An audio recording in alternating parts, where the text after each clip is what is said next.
Welcome to techno উডাক্স। আজকে আবার একটা দরজার ভিডিও নিয়ে চলে এসেছি। আর এই দরজাটার উপরে পিউ পালিশ করব। আর পিউ পালিশটা সম্পূর্ণ প্রসেস কিভাবে করব সেটা দেখাবো। প্রথমে দরজাটা আমি ঘষে নিচ্ছি। আর এই ঘষার কাগজের নম্বরটা হচ্ছে 80 নম্বর কাগজ, সিরিজ কাগজ। চাইলে আপনারা 100 নম্বর নিয়েও ঘষতে পারেন। তো ঘষাটা খুব সুন্দরভাবে ঘষতে হবে। ফার্স্টে ঘষার উপরে কিন্তু পিউ পালিশটা ফোটে, দেখতে ভালো লাগে। তো যে কোনো ফার্নিচারে এই পালিশটা করতে পারেন। আর কি প্রোডাক্ট দিয়ে পালিশ করব আর খুব সহজে আপনাদেরকে বুঝিয়ে বলবো সেটা দেখাবো। তো এইভাবে সুন্দর করে ঘষার পরে আমি প্রসেসগুলো শুধু আপনাদেরকে দেখাবো যে পার্ট টু পার্ট কীভাবে অ্যাপ্লাই করবেন। আর এই প্রোডাক্টগুলো কোথায় পাওয়া যাবে অবশ্যই দেখাবো, যেগুলো আমি এর উপরে অ্যাপ্লাই করব ঘষার পরে। যারা বাংলাদেশ থেকে ভিডিও দেখেন তাদেরকে বলবো এই সিলার পালিশ যেটাকে বলা হয়, অনেকেই যারা বাংলাদেশে ভিডিও দেখেন তারা গালা পালিশ এখনও সেই গালা পালিশ করেন। তো তাদেরকে বলবো গালা পালিশ বাদ দিয়ে ডাইরেক্টলি সিলার পালিশ করবেন, দেখবেন দরজা পুরো কাঁচের মতো চকচক করছে। তো লাস্ট পর্যন্ত ভিডিওটা দেখলে বুঝতে পারবে এই দরজাটা মানে পুরো কাঁচের মতো নিয়ে আসবো দরজাগুলো, সেই প্রসেসটাই দেখানো হচ্ছে এই ভিডিওয়। তো আপনাদের আমি পুরো সুন্দরভাবে বুঝিয়ে বলবো, হয়তো বকবকটা বেশি হয়ে যাচ্ছে কিন্তু সুন্দরভাবে বুঝিয়ে বলবো। প্রথমে সুন্দরভাবে ঘষতে হবে। ঘষার পরে ফার্স্ট কোট আপনারা সিলার অ্যাপ্লাই করবেন। এবারে সিলারটা যখনই অ্যাপ্লাই করবেন তখন কিন্তু আপনারা চাইলে হাত দিয়ে কাপড়ের সাহায্যে অ্যাপ্লাই করতে পারেন অথবা স্প্রে মেশিন দিয়ে অ্যাপ্লাই করতে পারেন। এবার যাদের স্প্রে মেশিন নেই তাদেরকে বলবো তারা হাত দিয়ে সিলার অ্যাপ্লাই করতে পারেন, কোনো সমস্যা নেই। এবার সিলারটা কিভাবে অ্যাপ্লাই করবেন ঘষার পরে সেটা এখন দেখে নিন। তো দেখুন, এটা হচ্ছে এনসি স্যান্ডিং সিলার। এনসি স্যান্ডিং সিলার এটার দাম হচ্ছে 4 লিটারের দাম পড়বে 1000 টাকা। তো একটা দরজায় আপনাদের 1 লিটার লাগবে, বেশি লাগবে না। একটা দরজায় 1 থেকে 1.5 লিটার, এর থেকে বেশি লাগবে না। তো 4টে দরজায় আপনাদের প্রায় 6 লিটার সিলার লাগবে। এবারে যতটা পরিমাণ সিলার ঢেলে নিয়েছি ফার্স্ট কোট মারার জন্যে, তার সঙ্গে আমি হাফ থিনার দিয়ে দেবো। এই থিনারটা দেবেন, যে কোনো কোম্পানির থিনার নিতে পারেন, তবে থিনারটা ভালো থিনার নেবেন, কমা দামি থিনার নেবেন না, দামি থিনারটা নিয়ে কাজ করবেন তাহলে ভালো হবে। যতটা পরিমাণ সিলার নিয়েছি ঠিক তার হাফ পরিমাণ আমি থিনার দিয়ে দিচ্ছি। এটাকে ভালোভাবে মিক্স করব। আর মিক্স করার পরে কিন্তু আমি মেশিনের সাহায্যে স্প্রে করব। আপনারা চাইলে এটা হাত দিয়ে কাপড় দিয়ে অ্যাপ্লাই করতে পারেন। আমি মেশিনের সাহায্যে স্প্রে করব কেন, যাতে আমার কাজটা তাড়াতাড়ি হয়ে যায়। আর হাত দিয়ে অ্যাপ্লাই করলে একটু লেট হয়। আর মেশিনে অ্যাপ্লাই করলে কি হয়, ফিনিশিংটা খুব সুন্দর আসে এবং দেখতে ভালো হয়। এবারে সিলারটা আমি মেশিনের সাহায্যে অ্যাপ্লাই করব। তো সিলারটা দেখুন পুরো সাদা দুধের মতো হয়ে যাবে।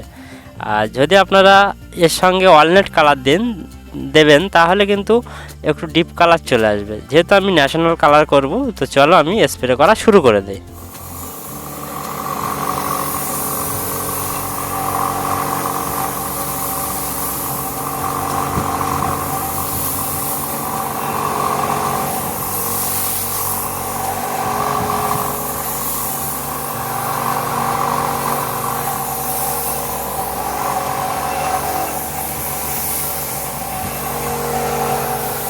এইভাবে আপনারা স্প্রেটা করবেন। ফার্স্ট কোট স্প্রে করার পরে পুটিং করে নিতে হবে, দরজার উপরে পুটিং করে নিতে হবে। তো পুটিংটা আপনারা জানেন, যারা পালিশের কাজ করেন অবশ্যই তারা পুটিং জানেন।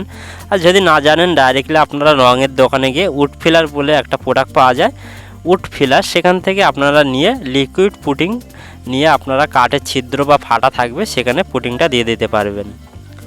হ্যাঁ, এবারে স্প্রে করা হয়ে গেলে আপনারা পুটিং করে নেবেন।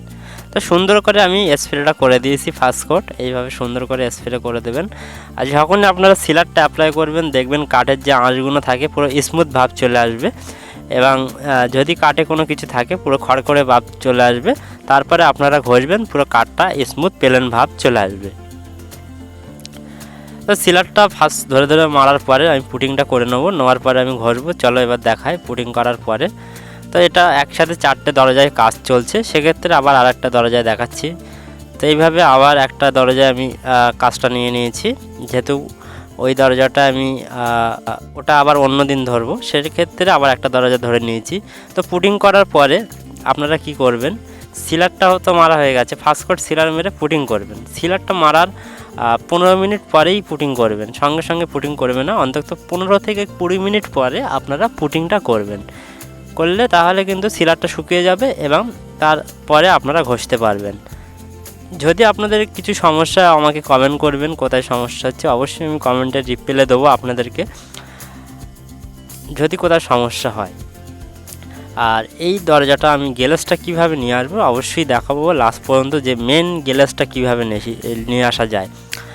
এবারে সিলার অ্যাপ্লাই করা হয় যে ক্ষেত্রে, সিলার তো গ্লেজ থাকে না। সিলার যখনই আপনারা স্প্রে করবেন তখন কিন্তু গ্লেজ থাকবে না, ম্যাট কালার থাকবে, কিন্তু যখন আপনারা স্প্রে করবেন তখন কিন্তু চকচক করবে। আবার যে একটু গ্লেজ সঙ্গে সঙ্গে কিন্তু গ্লেজ মরে যাবে। তো এইভাবে পুডিংটা আবার আমি ঘষে নিচ্ছি। আর এই যে ঘষার সিরিজ কাগজের নম্বরটা হচ্ছে 120 নম্বর সিরিজ কাগজ দিয়ে এখন ঘষা চলছে। তো ঘষাটার পরে আবার আমি সিলার অ্যাপ্লাই করব, সেম প্রসেস যেভাবে আমি মিক্স করে নিয়েছি আপনারা ওইভাবে মিক্স করে নেবেন। নেওয়ার পরে আবার মেশিনের সাহায্যে স্প্রে করবেন।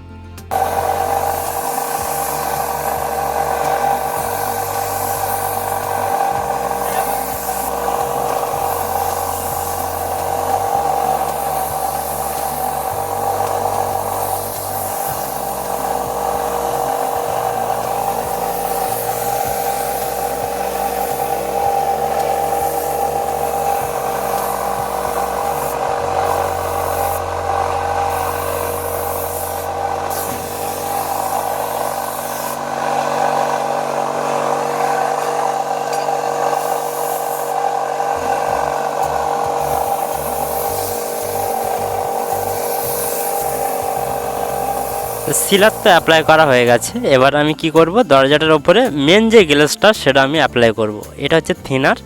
আর যে মেন গ্লেজটা আমি কি অ্যাপ্লাই করি, এই যে স্যানলাক্স কোম্পানির পিউ, এটাকে বলা হয় স্যানলাক্স কোম্পানির পিউ। আর এটা পুরো প্লাস্টিক টাইপের, পুরো সাদা থাকে। আর এর সঙ্গে কিন্তু হার্ডনার দিতে হয়। অনেকে কমেন্ট করেন যে সিলার মারার সঙ্গে হার্ডনার কেন দেন না।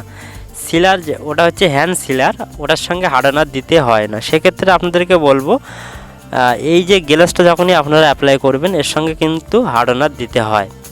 আর এটা হচ্ছে হার্ডনার, এই হার্ডনারটা আমি দিয়ে দেবো। আর এর সঙ্গে কিন্তু হার্ডনারটা থাকবে, এটার দাম পড়বে মাত্র 500 টাকা দাম পড়বে। আর এটা পেয়ে যাবে কলকাতা বড়বাজার। আর একটা দরজায় কিন্তু 1 লিটার পিউ লাগবে। আর থিনারের পরিমাণটাও অল্প পরিমাণ দেবেন। থিনারটা যে কোনো কোম্পানির নিতে পারেন, কোনো সমস্যা নেই। থিনারটা অল্প পরিমাণ দিয়ে এটাকে ভালোভাবে মিক্স করবে। মিক্স না করলে কিন্তু শুকাবে না তাড়াতাড়ি, সেক্ষেত্রে বলবো ভালো করে মিক্স করতে হবে।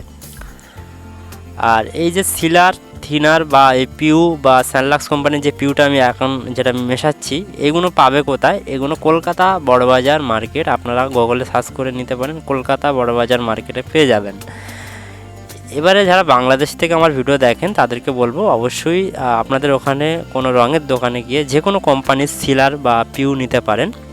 এটা অনেকেই ক্লিয়ার বলে, তো এটা ক্লিয়ারও বলতে পারেন, ক্লিয়ার গ্লেজ। তো অনেকেই বলে পিউ, আর আমাদের এখানে বেশিরভাগ বলা হয় পিউ পালিশ, সেক্ষেত্রে আমরা বলি পিউ পালিশ। তো এটা মিক্স করার পরে আমি দরজায় আবার স্প্রে করব। সিলার মারা কমপ্লিট হয়ে গেছে। সিলার মারার পরে হালকা করে ঘষে নেবেন। হালকা করে ঘষে নিলে কি হয়, স্মুথ ভাবটা চলে আসে, দানা দানা ভাব থাকে না। আর মেশিনে পালিশ করলে এমনি না ঘষলেও চলে। আর যারা আপনারা হাতে পালিশ করেন গালা পালিশ, তাদের ক্ষেত্রে বলবো গালা পালিশ করলে দানা দানা আসে, লাস্ট ফিনিশিং অ্যাপ্লাই করলে দানা দানা আসে। আর যারা মেশিনে সিলার অ্যাপ্লাই করেন তাদেরকে বলবো কোনো সমস্যা নেই, ডাইরেক্টলি আপনারা পিউটা স্প্রে করে দেবেন, পুরো কাঁচের মতো গ্লেজ চলে আসবে। এবারে আমি স্প্রে করি, চলো দেখা যাক কেমন গ্লেজ চলে আসে। তো অলরেডি স্প্রে করা শুরু করে দিয়েছি। এইভাবে সুন্দর করে এক ধার থেকে ধরে ধরে স্প্রে করতে হবে। আর হাই প্রেশারে স্প্রে করবে, পুরো হাই প্রেশারে ধরে ধরে এক সাইড দিয়ে স্প্রে করবে। পুরো 1 লিটার পিউ একটা দরজায় আপনারা স্প্রে করে দেবেন। তো এইভাবে সুন্দর করে দরজাটার উপরে আমি পিউটা স্প্রে করব। দেখুন এক সাইড দিয়ে স্প্রে করতে হবে। অনেকে কী করেন, যারা স্প্রে করেন এখানে ওখানে স্প্রে করেন, সেভাবে কিন্তু দরজা ফিনিশিং আসবে না, গ্লেজও ভালো হবে না। এক সাইড দিয়ে স্প্রে করতে হবে, ধরে ধরে স্প্রে করার পরে ফাইনাল গ্লেজটা অবশ্যই আপনাদেরকে আমি দেখাবো কাছে নিয়ে ক্যামেরাটা। তো এইভাবে ধরে ধরে আমি এখন স্প্রে করব। আর স্প্রে করার পরে গ্লেজটা কেমন এসছে অবশ্যই দেখাবো। আর এই প্রোডাক্টগুলো আমি নিচে দিয়ে দিয়েছি, আপনারা চাইলে অনলাইনেও কিনতে পারেন। যারা ইন্ডিয়া থেকে ভিডিও দেখেন তারা ফ্লিপকার্ট বা যে কোনো অনলাইন থেকে আপনারা কিনতে পারেন। নিচে প্রোডাক্টগুলো আমি দিয়ে দিয়েছি, আপনারা অনলাইনে কিনতে পারেন। তো স্প্রে করার পরে চলো ফাইনাল লুকটা আমি দেখাই। তো দেখুন পুরো কাঁচের মতো গ্লেজ চলে এসছে। ক্যামেরাটা কাছে নিয়ে দেখায়, দেখুন পুরো কাঁচের মতো গ্লেস। মানে দরজাটা যখন সিলার মারবেন তখন কিন্তু মানে বোঝা যাবে যে পালিশই হয়নি, এমন লাগবে, দেখতে একদম ভালো লাগবে না। যখনই কিন্তু ওই গ্লেসটা মারবেন তখন দেখবেন সঙ্গে সঙ্গে কাঁচের মতো গ্লেস চলে আসে। যখন আমি পিউটা স্প্রে করছিলাম তখন কিন্তু সিলার যেগুলো মারা ছিল পুরো ম্যাট কালার টাইপের লাগছিল, যখন আমি গ্লেস মারছি পুরো গ্লেস চলে আসছিলো। এটাই হচ্ছে সিলার দিয়ে পিউ পালিশ। আর আপনাদেরকে বলবো গালা ছাড়া এরকম পালিশ করুন, পুরো সিলার দিয়ে অল্প খরচা হয়ে যাবে। 1 লিটারের সিলারের দাম এখন হয়তো বাজারে 300 টাকা পড়বে, তো 1 লিটারের সিলারে একটা দরজা হয়ে যাবে। পুরো ডাইরেক্টলি হ্যান্ড সিলার দিয়েই পালিশ করুন, কোনো সমস্যা হবে না। যারা পালিশের কাজ করেন তাদেরকে বলবো ডাইরেক্টলি হ্যান্ড সিলার দিয়ে পালিশ করুন, তার উপরে এরকম গ্লেস করে দিন, পুরো কাঁচের মতো থাকবে, কোনো সমস্যা নেই। আর পালিশটা কেমন হয়েছে অবশ্যই কমেন্ট করবেন, কোথা থেকে ভিডিও দেখছেন অবশ্যই বলবেন। আর আপনাদের মতামত কী বা কী ধরনের ভিডিও পেতে চান বা কোথায় কোনো প্রবলেম হচ্ছে কি কমেন্ট করবেন, আপনাদের কমেন্টের 100% আমি উত্তর দেব। তো এই ভিডিওটা কেমন হয়েছে অবশ্যই বলবেন, আর ভিডিওটা দেখার জন্য আপনাদেরকে অনেক অনেক ধন্যবাদ।